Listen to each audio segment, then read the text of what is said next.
Hey guys, I just wanted to add this little intro part. I'm really sick, so I haven't been streaming like I should be, and I've been resting a lot because not only do I do YouTube and Twitch, I also have a real job that, believe it or not, does demand real time from me, and it's very hard to juggle all of these because I enjoy spending time with my Twitch chat. I enjoy making content for YouTube, and I enjoy my job. So I just wanted to let you guys know that I sound so horrible, and this video may not be up to the quality that you expect. However, I'm gonna do my best on it, and I hope you guys enjoy. Let's get into the video. There are games that tell stories, and then there are games that immerse you in them, enveloping you in atmosphere, philosophy, and moral ambiguity so thick it stains your soul. In 2007, Bioshock didn't just enter the gaming world, it detonated like a depth charge. Today, we're diving deep into Irrational Games' underwater masterpiece, exploring what makes it so iconic and asking, does it still hold up nearly 2 decades later?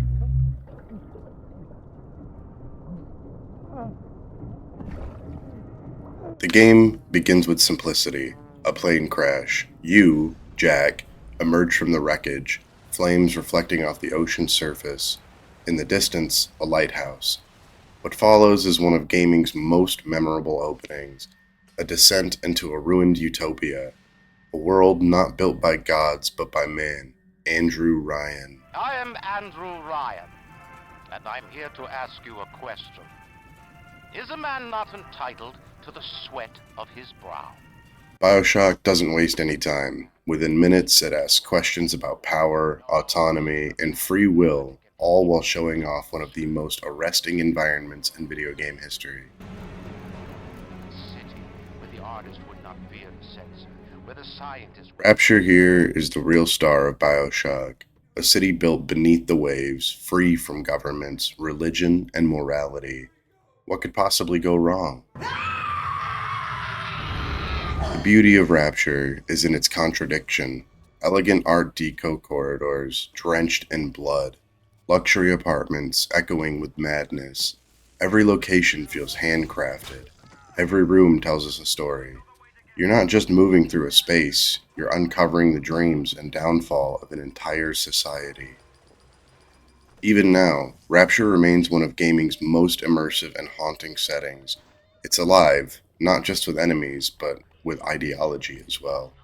Thankfully, Bioshock isn't just walking and talking. It's a shooter with RPG elements. You wield guns and plasmids, which are essentially magical powers granted by genetic modification. Incinerate enemies, freeze water into walkable bridges, or electrocute an entire room. It's empowering, at least at first. Combat is punchy, visceral, and strategic. The enemy AI may not be revolutionary by today's standards, but the variety of encounters and enemies and creative freedom still makes fights very dynamic. And of course, there's the Big Daddy. Each one is a boss battle in itself. Slow-moving, heavy-hitting tanks that protect the little sisters. Taking one down is a thrill and a choice. Save the girl or harvest her for more power. This is where we bring in more of a question of choice and morality.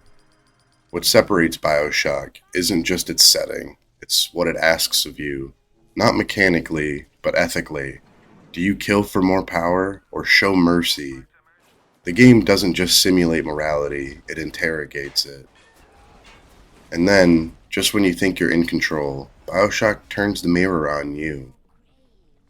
The "would you kindly" twist isn't just one of gaming's best, it's one of narrative storytelling's best, period. It reframes every action you've taken, stripping away the illusion of agency in a medium that so often prides itself on choice. It's a gut punch, and it changed what many people thought video games were capable of, especially in the FPS genre. Bioshock's atmosphere is suffocating in the best way. The sound design is masterful, creaking pipes, distant screams, dripping water. It builds dread organically. Combine that with the eerie 1940s soundtrack and stunning Art Deco aesthetics and all of the propaganda, you get a world that feels real, and as real as it is, it's ruined too. Even in 2025, Bioshock's visual style holds up better than most photorealistic games of its time, and even some modern titles, in my opinion. Its commitment to tone and texture, more than polygons, makes it timeless. Now, let's be fair. I really like Bioshock personally, but I also understand Bioshock isn't perfect. Combat can get repetitive in later stages, especially if you choose to just run and gun as opposed to using your plasmids. But even then, it's still very repetitive. Hacking, while thematically appropriate, becomes a chore, and the ending, especially the final boss, feels out of step with the rest of the narrative. These issues don't ruin the experience, but they do pull at the seams of an otherwise finely tailored game. So, does Bioshock still hold up in 2025? Absolutely, especially the remasters, and if you haven't played them, you should give them your time. Few games have such blended gameplay, world building, philosophy, and narrative with such finesse. It challenged players not just to survive, but to think. It asked what happens when man plays God, when freedom becomes fanaticism, when choice becomes an illusion. It's a game that sparked conversations, inspired spiritual sequels, and redefined what video games could be. And when it came out, it was well before the spoiler era of YouTube.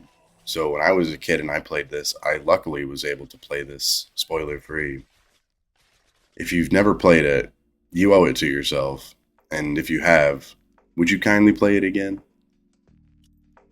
Thanks for watching, guys. Let me know in the comments what your rapture moment was. Until next time, stay curious, submerge yourself, and give Bioshock Remastered a try. See you guys later.